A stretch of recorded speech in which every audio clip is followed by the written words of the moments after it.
বলিউড মানেই গ্ল্যামারের দুনিয়া। পর্দার বাইরেও বলিউড তারকাদের ঘিরে কৌতূহলের অন্ত নেই। তবে যারা এই তারকাদের খুব কাছ থেকে চেনেন তারা কিভাবে এই তারকাদের মূল্যায়ন করেন। বলিউডের দেশি গার্ল প্রিয়াঙ্কা চোপড়ার মা মধু চোপড়া সবসময় মেয়ের ছায়াসঙ্গী হিসেবেই ছিলেন। ফলে রূপালী জগতের কেউ না হওয়া সত্ত্বেও তাকে চেনেন দর্শক, আর চিনবেই না কেন, সাবেক বিশ্বসুন্দরীর মা বলে কথা। মেয়ের কাজের সুবাদে বলি অন্দরের অনেক খবর তার জানা।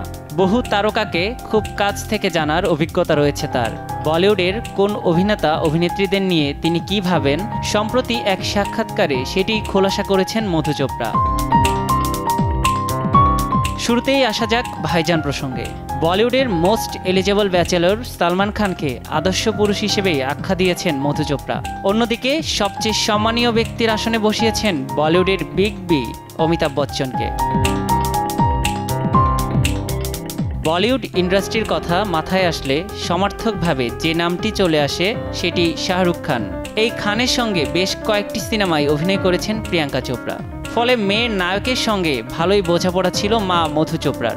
সেই শাহরুখকেই পাক্কা ব্যবসায়ীর তকমা দিয়েছেন তিনি।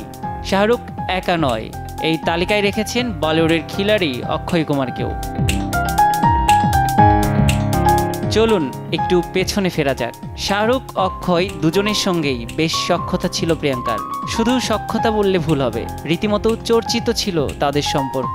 গুঞ্জন আছে অক্ষয়ের সঙ্গে প্রেমের সম্পর্কে জড়িয়েছিলেন প্রিয়াঙ্কা। অন্যদিকে দুবাইয়ে গিয়ে শাহরুখকে বিয়ে করেন তিনি, যদিও পরবর্তীতে সেগুলো গুঞ্জনই রয়ে গেছে। তবে পর্দায় আর জুটি বাঁধতে দেখা যায়নি তাদের। নিয়াজ শুভ, সময় সংবাদ।